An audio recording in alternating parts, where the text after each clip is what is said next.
Back into BBN Unfiltered, where Kentucky fans tell it like it is.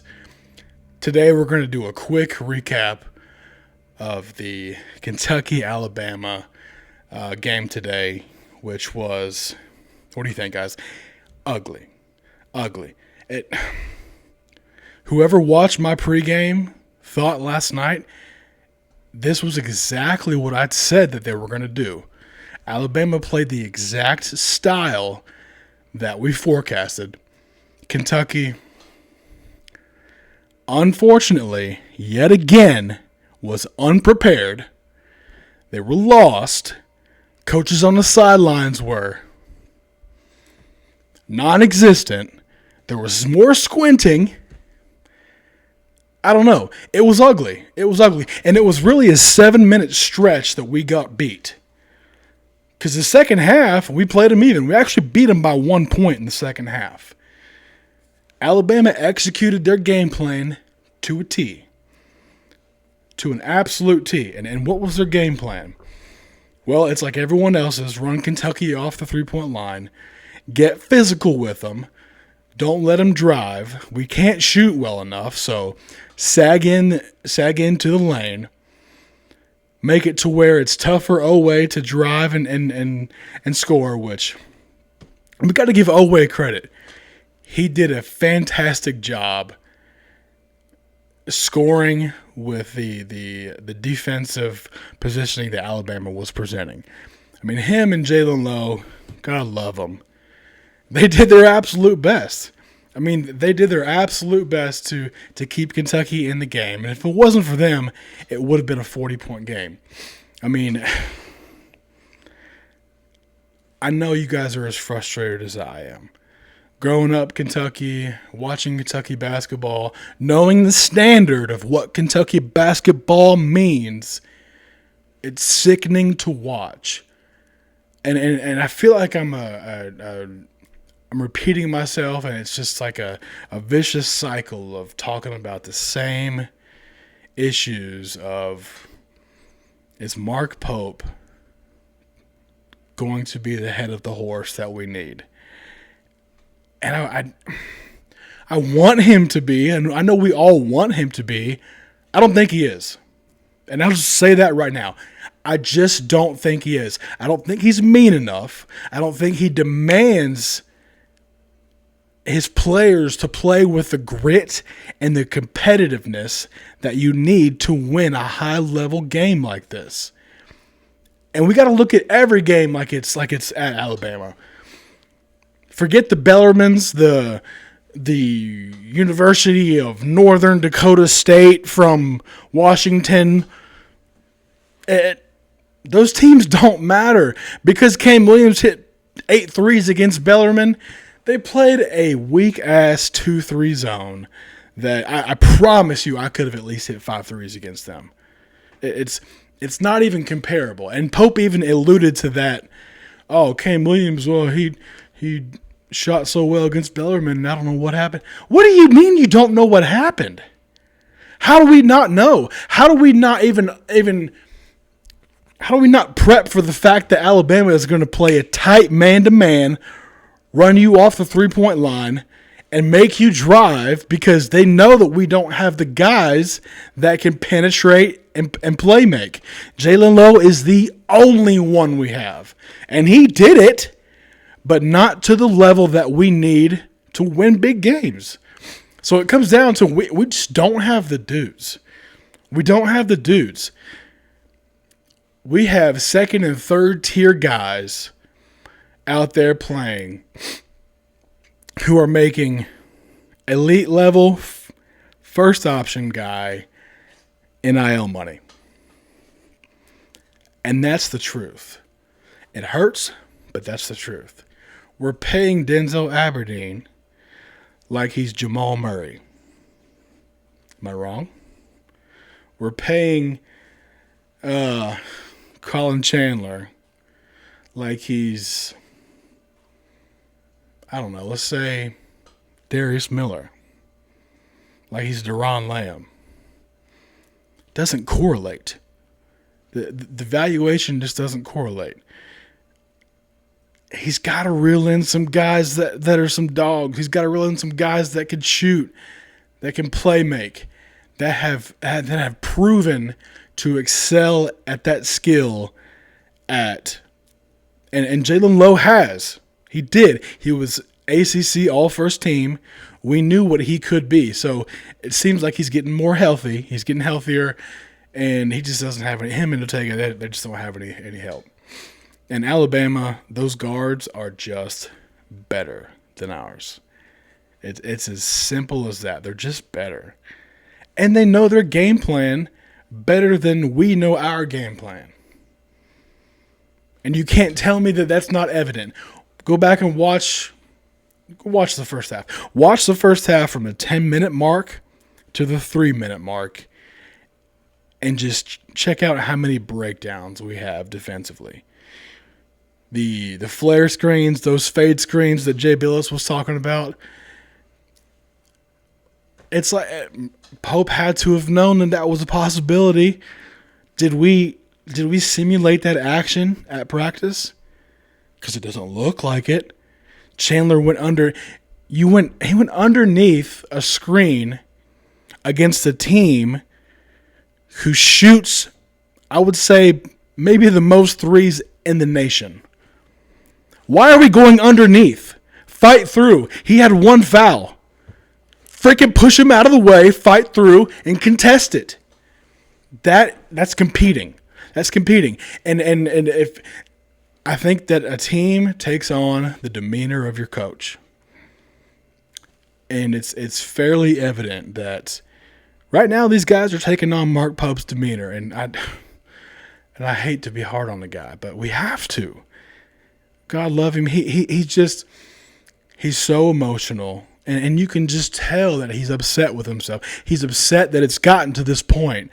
But the issue is he doesn't demand his players to stick to the plan. It feels like there's just too much leeway. There's too much. Okay, we'll let him get away with that. We'll let him get away with this. And you go back and watch Alabama. As soon as one of those Alabama guards messed up, Nate Oates yanked their asses out immediately. And they knew. There was a clip that I saw. One of the guys fouled Ortega from the back. He pushed him in the back during a ball screen. And he immediately looked at Coach Oates and said, "Me, Coach? Me?" He said, "Yep." "Cool. All right, yeah, I knew it was me." That level of accountability does not exist on Kentucky's bench right now. Doesn't exist. That's because Pope doesn't demand it. They're not afraid of him. They're not afraid of what's going to happen if they do something stupid or do something selfish. And where does that all start? It starts at practice. You know how? Simulate those actions in practice, and if they don't do it, make them run.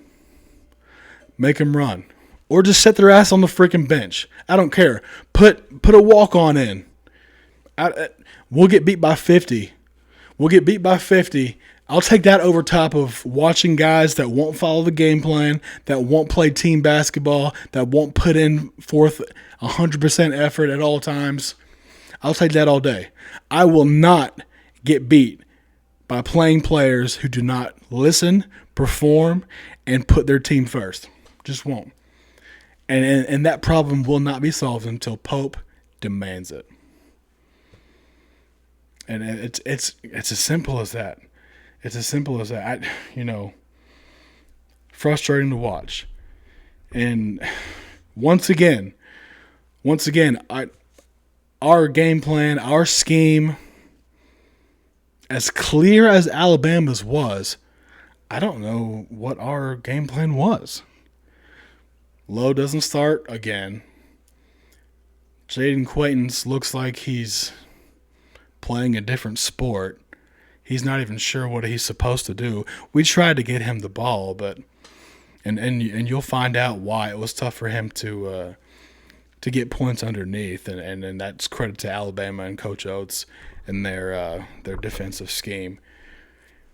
We don't know what our scheme is. We don't know what our identity is. Right now, our identity against a good top 25 team is, well, let's lean on Owe and Low to go ISO one-on-one, and we'll just pray that it goes in the freaking basket. Is that what Kentucky basketball has come to? That we have guys that are subpar, that aren't elite level scorers, and the guards that we're facing are torching us and eating our freaking lunch. Aiden Holloway, 8-hour lunch. I mean, the dude was he was on fire. And that's what players do when they can just smell the fear. They could just see the uncertainty in our defense, and they attacked it. Credit to them. They knew what they were doing. They had 10 days to prepare for us. Well, it worked. We had 10 days to prepare for them. We were out, I don't know, making freaking snow angels. Dropping candy canes off. Who the hell knows? We didn't prepare, I know that much. Sickening. Absolutely sickening. I don't know how much longer I can take this. It's not acceptable. It's not the Kentucky standard. Getting out-hustled and out-coached time and time again, it eats me on the inside. And I know that it does everybody. The diehard Kentucky fans, I know it eats y'all too. I don't know.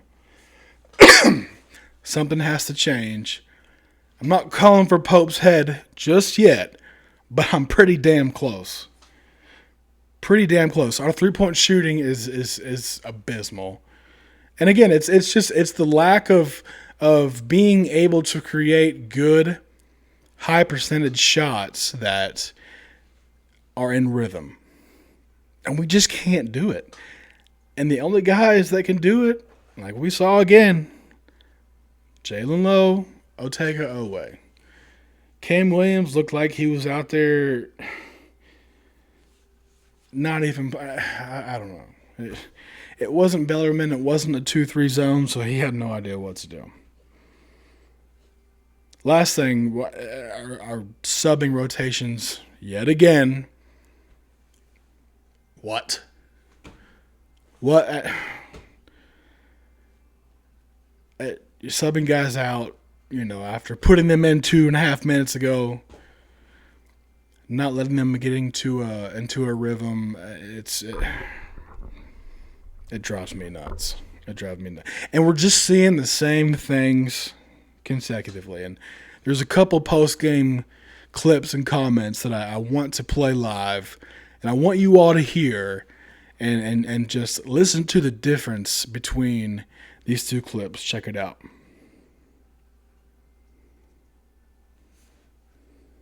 Throw it into the bigs. They're not really passing. They had 7 assists out of the post in 13 games coming in. Moreno had 4 of them.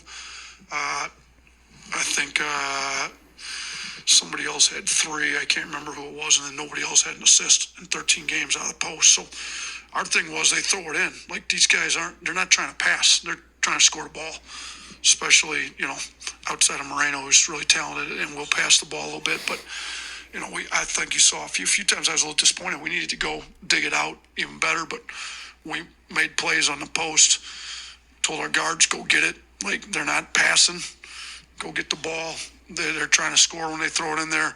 So our bigs, fight to catch, force it out. Our guards, when they get it, go get it, because they're not passing the ball. So that's Coach Oates. That's Coach Oates responding to a question post-game of, what was your game plan to stop Kentucky on the inside? And that is proof that he's been watching film. And I alluded to this last night, a couple nights ago. When we throw it inside, they're not looking to pass. They're looking to score. So he told every guard he has, dig, which means, that's a terminology in basketball of, you're digging down and you're going to get the ball. They're not going to pass, so don't worry about leaving the shooters. They're not even shooters. Dig to steal. And it worked. That's called coaching, right? That's called executing a game plan and demanding a game plan. And credit to them. Again, credit to Alabama. We're giving a lot of credit to Alabama today, but do they not deserve it? I think they did. Let's real short clip from Coach Pope, and this is one that I'm really sick of hearing. We're not translating practice to. We didn't tonight. We did not tonight. I mean, we just shot 53% from three a game ago. Tonight we just did not. We weren't aggressive getting downhill. Our practice didn't translate to the game. Our intentionality of making play for teammates was tough. Our pace was lacking at times. So those things, just the fundamentals. We can do it. We'll do it. But we did not do it today. We're not translating practice to the game. We've heard that several times now. Why? Why are we not translating? Because we don't demand it. Because the players are not afraid to do their own thing. It all comes down to leadership. It all comes down to coaching. It comes down to competitiveness. And Otega Owe even said, and this was a question shortly after what Coach Pope just responded to, that we just got to play harder. What do you mean you have to play harder? So you're freely admitting that you guys aren't playing as hard as you can. I know one thing, and I know a coach that I grew up playing for, that if I would say that I wasn't playing as hard as I could after a game, the following practice would have been an absolute freaking nightmare. It would have been the most uncomfortable, exhausting practice I've ever had in my life. And rightly so. And that's to make damn sure that next game, that you are literally giving it 150% every second you're out. Guys, it's part of competing and playing the game. And if we're still going to question effort, then we might as well just throw the white flag and say, okay, we're done. Just go ahead and put us in the NIT. We'll just forfeit the rest of the games because we don't play hard. And that's what Kentucky basketball has turned into. It's sad. It's sad.